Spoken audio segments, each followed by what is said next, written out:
సంధ్య ఆలోచనలకు అంతరాయం కలిగిస్తూ అత్తగారి పిలుపు చెవులకు చేరింది. సంధ్య, ఒకసారి ఇటురా. అత్త పిలుపులతో పరుగులాంటి నడకతో అత్త ఉన్న రూముకి వెళ్ళింది.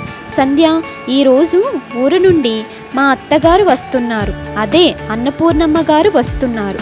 ఆవిడ పెద్దావిడైనా కానీ తిండి విషయంలో చాలా జాగ్రత్తలు పాటిస్తారు. నువ్వే దగ్గర ఉండి అవసరమైనవన్నీ చూసుకో. 4 రోజుల కంటే ఎక్కువ ఉండరు.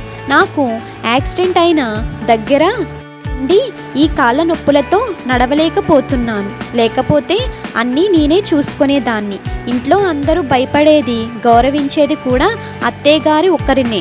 ఆమె చెబితేనే ఎవరైనా వింటారు. నువ్వు కూడా ఆవిడ దగ్గర జాగ్రత్తగా ఉండు అని చెప్పింది. ఇప్పుడు సంధ్యకి అర్థమైంది. అంటే అన్నపూర్ణమ్మ గారు చెప్పారని సాగర్ తనను పెళ్లి చేసుకున్నాడు అన్నమాట అని మనసులో అనుకొని, అలాగే అత్తయ్య అని చెప్పి అక్కడి నుండి వచ్చేసింది.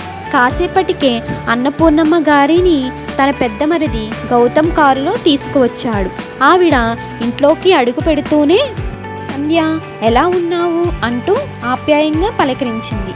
బాగానే ఉన్నాను అమ్మమ్మ గారు, రండి అంటూ ఆమె చేతిలో ఉన్న వస్తువులను తీసుకుంది. సంధ్య చెప్పిన సమాధానం అన్నపూర్ణమ్మ గారికి తృప్తిని ఇవ్వలేదు. వాడిపోయిన సంధ్య ముఖాన్ని చూసి అక్కడ పరిస్థితి అర్థం చేసుకుంది. సంధ్య మాత్రం అన్నపూర్ణమ్మ గారి వెంటే ఉండి ఆమెకి కావాల్సినవన్నీ అందిస్తుంది. ఈరోజు మధ్యాహ్నమే అన్నపూర్ణమ్మ గారు, సంధ్య ఇక్కడ దగ్గరలో శివుడి గుడి ఉంది, సాయంత్రం అక్కడికి వెళ్ళి వద్దాం, త్వరగా రెడీ అవ్వు అని చెప్పింది. అన్నపూర్ణమ్మ గారు అన్నట్లుగానే 5 గంటలకల్లా కారులో గుడికి బయలుదేరింది. సంధ్యతో పాటు దర్శనం అయిపోయిన తరువాత విశాలమైన మండపంలో ఇద్దరు కూర్చున్నారు. ఏమ్మా సంధ్య, సాగర్ నీతో ఎలా ఉంటున్నాడు అని మళ్ళీ అడిగింది. బాగానే ఉంటున్నారు అమ్మమ్మ, మేమిద్దరం బాగానే ఉన్నాం అంది సంధ్య. ఎందుకమ్మా నిజం దాస్తావు? ఏడ్చి ఏడ్చి కుమిలిపోయిన నీ కళ్ళు చూస్తే నాకు తెలియదా అని ఆమె చేతిలోని సెల్ ఫోన్ తీసి సంధ్యకు ఇచ్చి అందులో ఉన్న మెసేజ్ని చదవమన్నట్లుగా సంధ్య వైపు చూసింది. భయంగా సంధ్య కళ్ళు అక్షరాల వెంబడి పరుగులు పెడుతున్నాయి. రామకృష్ణ గారు, మీ అమ్మాయిని పెళ్లి చేసుకోవడం నాకు ఇష్టం లేదు. అయినా బలవంతంగా మీరు మీ అమ్మాయిని నాకిచ్చి చెయ్యాలనుకుంటే ఆమెకు నాకు ఎటువంటి సంబంధం ఉండదు. ఆమె కేవలం లోకం దృష్టిలో మాత్రమే నాకు భార్య. మీ అమ్మాయి జీవితాన్ని నాశనం చేయకండి. నేను నానమ్మను నాన్నను బాధ పెట్టడం ఇష్టం లేకే పెళ్ళికి సరే అన్నాను. మీరేదో ఒక విధంగా ఈ పెళ్ళిని ఆపండి. ఇది మెసేజ్ సారాంశం. చదవడం పూర్తయ్యేసరికి సంధ్యకి కళ్ళు బైర్లు కమ్మాయి. తను అగాధంలో కూరుకుపోతూ ఉన్నట్లుగా అనిపించింది. కళ్ళ నీళ్లతో అన్నపూర్ణమ్మ గారి వైపు చూసింది. ఎందుకమ్మా ఏడుస్తున్నాం? దుఃఖం మనలో ధైర్యాన్ని దెబ్బతీస్తుంది. ఇది మీ నాన్నకు చేరగానే నా దగ్గరికి పరుగున వచ్చాడు. కానీ నేనే నీకు చెప్పొద్దని ఒట్టు వేయించుకున్నాను. ఎందుకంటే సాగర్ గురించి నాకు బాగా తెలుసు. సాగర్ తప్పక మారుతాడు అన్న నమ్మకం నాకుంది. అలాగే నీ గురించి కూడా నాకు బాగా తెలుసు. మీ నాన్న మా ఇంటికి వచ్చిన ప్రతిసారి నీ గురించే చెప్పేవాడు. అందుకే నా దృష్టిలో నీవే సాగర్కి సరైన భార్య అనిపించింది. ఎందుకంటే ఆ విశాలమైన ఇంట్లో ఎన్నో గదులు, ఒక్కొక్కరు ఒక్కొక్క గదికి పరిమితం. ఎవరి లోకంలో వాళ్ళు ఉంటారు. ఇంట్లో అంతమంది ఉన్న ఇల్లంతా ఎప్పుడూ నిశ్శబ్దమే. కాంతులు లేని ఇంటికి ఆశాదీపమై వెలుగులు నింపుతావన్న నమ్మకం నాకుంది. సాగర్కి 2వ పెళ్లి చేయడానికి ఎంతోమంది గొప్పింటి వాళ్ళు కూడా తమ పిల్లల్ని ఇవ్వడానికి పోటీ పడ్డారు. బయట నా మనవడుకున్న గౌరవం అటువంటిది. కానీ వాళ్ళందరినీ కాదని నిన్ను మాత్రమే నేను ఎంచుకున్నానమ్మా, నా నమ్మకాన్ని నిలబెట్టు అంటూ చెమ్మగిల్లిన కలతో సంధ్య తలపై ప్రేమగా నిమిరింది. సంధ్య మాత్రం ఏమీ సమాధానం చెప్పకుండా అన్నపూర్ణమ్మ గారినే చూస్తుంది. మళ్ళీ ఆవిడే, సంధ్య, నేను ఇలా చెప్పానని ఏమీ బాధపడకు. నా మనవడి మీద ప్రేమ నన్నిలా చెప్పిస్తుంది. అయినా సాగర్ మారినా మారకపోయినా వాడి కోసం నీ జీవితం నిస్సారం చేసుకోకు.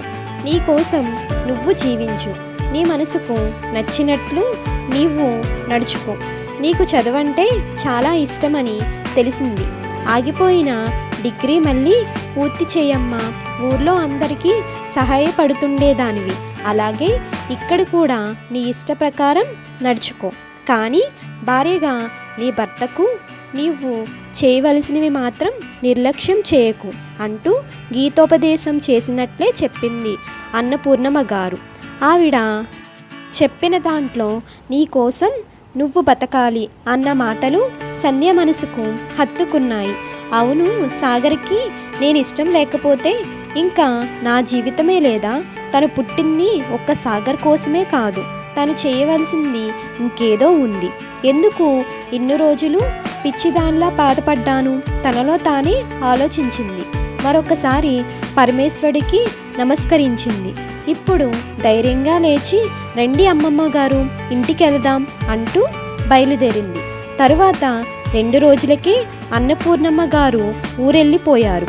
కానీ వెళ్ళే ముందు సాగర్ని పిలిచి, పెళ్ళికి ముందు నీవు పంపిన మెసేజ్లు ఏమీ నీకు తెలియవు. నీవు ఆ అమ్మాయిని కనీసం ఒక మనిషిలా చూడు అని కాస్త గట్టిగానే చెప్పింది. అలాగే సంధ్య చదువుకు కొన్ని ఏర్పాట్లు కూడా చేసి వెళ్ళింది. ఇప్పుడు సంధ్య చాలా బిజీగా మారిపోయింది. ఈ మార్పుకు మరికొంత సహాయం చేసింది హేమంత్. ఒకరోజు హేమంత్ సంధ్యని కలవడానికి ఇంటికి వచ్చాడు. సాగర్ మొదటి భార్య రమ్య గురించి చాలా విషయాలు చెప్పాడు. తను కూడా చాలా ఆసక్తిగా ఉంది. అలాగే తాను చేయాలనుకున్న పనుల గురించి కూడా చెప్పింది. హేమంత్ కూడా సంతోషంగా వాటికి సంబంధించిన మొత్తం ఇన్ఫర్మేషన్ కూడా సంధ్యకు ఇచ్చాడు. ఇప్పుడు సంధ్య ఉదయం లేచిన దగ్గర నుంచి తన రోజు మొత్తం టైం సద్వినియోగం చేసుకుంటోంది. అత్తగారికి వేసుకోవాల్సిన మందులు తానే దగ్గరుండి ఇవ్వడం, డాక్టర్ చెప్పిన చిన్న చిన్న ఎక్సర్సైజులు చేయించడం మొదలుపెట్టింది. చిందరవందరగా ఉన్న మరుదుల రూములన్నీ పనివాళ్ళ సహాయంతో సర్దించింది. మరుదులిద్దరూ తనని వ్యతిరేకించారు. వాళ్ళ రూములో అడుగు పెట్టొద్దన్నారు. అయినా సంధ్య చిరునవ్వుతో ఇల్లు నీటిగా ఉంచటం నా బాధ్యత అని చెప్పి వాళ్ళని కొంచెం మార్చగలిగింది. ఇక తాను తెలుసుకున్న అనాథాశ్రయాలకు వెళ్ళి అక్కడ వాళ్ళకు కావాల్సిన అవసరాలు ఒక బుక్లో నోట్ చేసుకొని వచ్చింది. ఒక ప్రత్యేకమైన వాట్సాప్ గ్రూప్ ఏర్పాటు చేసుకుంది. దానిలో హేమంత్ చాలామందిని జాయిన్ చేశాడు. అందులో ఇంట్రెస్ట్ ఉన్న వాళ్ళు ఆర్ఫన్స్కి సహాయం చేసి ముందుకు వచ్చేవారు. ఆ సహాయాన్ని సంధ్య స్వయంగా తీసుకెళ్ళి వాళ్ళకు అందించేది. ఇంకా తనకు ఇష్టమైన పని చదువు చెప్పడం. అందుకోసం దగ్గరలో ఉన్న ఒక మురికివాడని ఎంచుకుంది. అక్కడ జీవించే వాళ్ళందరూ కూడా రోజువారీ కూలీలు. తల్లిదండ్రులు పనులకు వెళ్ళిపోయిన తర్వాత పిల్లలే ఇళ్ళకి కాపలాగా ఉండేవారు. వారికి ఎటువంటి స్కూల్ సహాయం లేదు. సంధ్య వాళ్ళందరికీ ఒక చెట్టు కింద కూర్చోబెట్టి మెల్లగా అక్షరాలు నేర్పించడం, అవసరమైన వాళ్ళకి చిన్న చిన్న పుస్తకాలు కొనివ్వడం చేసింది. ఈ పని సంధ్యకి చాలా సంతోషం ఇచ్చింది. అప్పుడప్పుడు సహాయంగా హేమంత్ కూడా వచ్చేవాడు. ఒకరోజు సంధ్య మరిది గౌతమ్ అదే దారి వస్తూ మురికివాడి దగ్గర ఆగి ఉన్న వాళ్ళ కారు చూసి, ఇక్కడికి ఎవరు వచ్చారబ్బా అని లోపలికి వెళ్ళి చూశాడు. అప్పటికి సంధ్య పిల్లల్ని తన చుట్టూ కూర్చోబెట్టుకొని వాళ్ళకి ఎంతో సంతోషంగా పాఠాలు చెప్తుంది. గౌతమ్ ఒక్కసారిగా ఆశ్చర్యపోయాడు. ఎందుకంటే సంధ్య మీద ఇంట్లో ఎవ్వరికీ మంచి అభిప్రాయం లేదు. కేవలం డబ్బు కోసమే పెళ్లి చేసుకుంది అనే ఆలోచనలో ఉన్నారు. కానీ ఒక్కసారిగా సంధ్య చాలా ఉన్నతంగా కనిపించింది గౌతమ్కి. ఇదే విషయాన్ని ఇంటికి వెళ్ళి తన చెల్లి తమ్ముడికి కూడా చెప్పాడు. తర్వాత సంధ్య తన డిగ్రీ పరీక్షలు కూడా పూర్తి చేసింది. గౌతమ్ దగ్గరుండి ఎగ్జామ్స్కి తీసుకువెళ్ళాడు. మెల్లగా అందరి మనసులను గెలుచుకుంది. కానీ ఒక్క సాగర్ని మాత్రమే ఇంకా మార్చలేకపోయింది. ఆ రోజు ఇంట్లో హడావిడిగా తిరుగుతూ సంధ్య ఒక చిన్న ఫంక్షన్ ఏర్పాటు చేసింది. గౌతమ్కి కేక్ తీసుకురమ్మని చెప్పింది. అందరూ 5 గంటలకల్లా ఇంటికి వచ్చేయాలి అని చెప్పింది. అన్నట్లుగానే మావయ్యతో సహా అందరూ 5 గంటలకి ఇంట్లో ఉన్నారు. ఒక్క సాగర్ తప్ప. సంధ్య ఎందుకు రమ్మందో ఎవరికీ తెలియక ఆసక్తిగా ఎదురు చూస్తున్నారు. హాల్లో టేబుల్ నీట్గా డెకరేట్ చేసి దానిపై వాళ్ళ రూములో ఉన్న రమ్య ఫోటో తీసుకొచ్చి పెట్టింది. ఇంతలో కేక్ కూడా వచ్చింది. అన్నీ అరేంజ్ చేసి, మావయ్య గారు, ఈరోజు మీ కోడలి పుట్టినరోజు. తను మనతో లేకపోయినా మన అందరి మనసుల్లో సజీవంగానే ఉంది. అందుకే రమ్య బర్త్డే సెలబ్రేట్ చేయాలనుకున్నాను. రండి, మీరే కేక్ కట్ చేయాలి అంది. అందరూ సంధ్య వైపు ఆశ్చర్యంగా చూశారు. అందరికీ సంధ్య చాలా ఉన్నతంగా కనిపించింది. కానీ సంధ్య మావగారు, నేను కాదమ్మా, సాగర్కి ఫోన్ చేస్తాను, వాడే కేక్ కట్ చేస్తాడు అని సాగర్కి ఫోన్ చేయబోయాడు. కానీ అప్పటికే సాగర్ హడావిడిగా లోపలికి వస్తున్నాడు. వెనకే హేమంత్ కూడా ఉన్నాడు. సాగర్ ఎవరితోనూ ఫోన్లో మాట్లాడుతున్నాడు. అంకురా, అనాథ శరణాలయమేనా? అవునండి అనే సమాధానం వినపడింది. రోజు నా భార్య పుట్టినరోజు. నేను మరొక గంటలో మీ శరణాలయానికి వస్తా. పిల్లలకి అవసరమైన వస్తువులు ఏం కావాలో చెప్పండి, నేనే డొనేట్ చేయాలనుకుంటున్నా అంటూ ఫోన్లో మాట్లాడుతున్నాడు. కానీ అవతల పక్క నుండి సాగర్ గారు, ధన్యవాదములు అండి, ఆల్రెడీ రమ్య గారి పేరు మీద ఈరోజు ఉదయమే పిల్లలకు స్వీట్స్, బట్టలు, వాళ్ళకి అవసరమైన బుక్స్ కూడా మీ ఇంటి నుండి సంధ్య గారు అందజేశారు. పిల్లలతో ఒక గంట ఇక్కడే గడిపి వాళ్ళని ఆటలు కూడా ఆడించారు. సంధ్య గారికి మరొకసారి థ్యాంక్స్ చెప్పండి. ఫోన్లో వినబడిన సమాధానంతో సాగర్కి ఒక్కసారిగా షాక్ తగిలినట్టు అనిపించింది. అక్కడే నిలబడిపోయాడు. అప్పటికే సాగర్ కోసం ఎదురు చూస్తున్న అందరూ అన్నయ్య రా తొందరగా అంటూ పిలుస్తున్నారు. తర్వాత సాగర్ కేక్ కట్ చేశాడు. గౌతమికి, చిన్న తమ్ముడికి, చెల్లమ్మకి అందరికీ కేక్ తినిపించాడు. సంధ్యకి మాత్రం ఒక పక్కగా నిలబడి సాగర్ ముఖంలో ఆనందం వెతుకుతుంది. రమ్య ఫోటో చేతిలోకి తీసుకొని ఆప్యాయంగా తుడుముతూ, రమ్య, నువ్వెంత అదృష్టవంతురాలివో కదా. ప్రేమ పేరు చెప్పి ప్రాణాలు తీస్తున్న ఈ రోజుల్లో నువ్వు బాహ్యంగా లేకపోయినా సాగర్ నిన్నెంతగా ప్రేమిస్తున్నాడు అనుకుంటూ తను కూడా అక్కడున్న కేక్ తీసుకుంది. సాగర్ సంధ్య వైపే చూస్తున్నాడు. ఆ స్థానంలో ఎవరున్నా కానీ రమ్యపై కోపమే ఉండేది. నిజం చెప్పాలంటే రమ్య జ్ఞాపకాలు సంధ్య జీవితానికి అడ్డంకి. కానీ సంధ్య మాత్రం రమ్యని అభిమానిస్తుంది. సాగర్కి చాలా ఆనందంగా అనిపించింది. ఆ రోజు అందరూ కలిసి కూర్చొని భోజనాలు చేశారు. సాగర్ తమ్ముళ్ళు మాటిమాటికి వదినా వదినా అని పిలుస్తుంటే తనకి చాలా ఆనందంగా అనిపించింది. హేమంత్ కూడా వాళ్ళతో కలిసి సరదాగా అందరినీ నవ్విస్తున్నాడు. సాగర్ ముఖంలో కూడా చిరునవ్వు కనబడింది. భోజనాలు అయ్యాక హేమంత్ ఇంటికి వెళ్ళడానికి బయలుదేరాడు. సాగర్ కూడా గేట్ వరకు హేమంత్తో కలిసి వెళ్ళాడు. హేమంత్ వెళ్లే ముందు, సాగర్ భగవంతుడు రమ్యని దూరం చేసిన సంధ్య రూపంలో మరో అదృష్టాన్ని చేతిలో పెట్టాడు.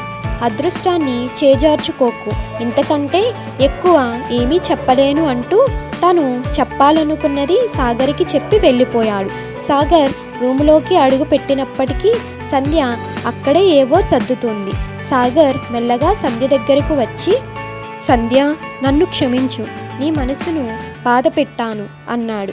సాగర్ పిలుపులో ప్రేమ, అతని చూపుల్లో ఆరాధన కనిపించాయి సంధ్యకి. సమాధానంగా చిరునవ్వు నవ్వింది. సాగర్ రెండు చేతులు ఆమెను దగ్గరకు లాక్కున్నాయి. సంధ్య తుల్లిపడి అతని హృదయంపై వాలిపోయింది. సంధ్య మనసులోనే అన్నపూర్ణమ్మ గారికి కృతజ్ఞతలు చెప్పుకుంది. ఆవిడ చెప్పిన మాటలు అక్షరాలా నిజమయ్యాయి. సాగర్ ఏదో చెబుతున్నాడు, అవి ఏమీ చెవికి చేరటం లేదు. ఒక్క మాట తప్ప.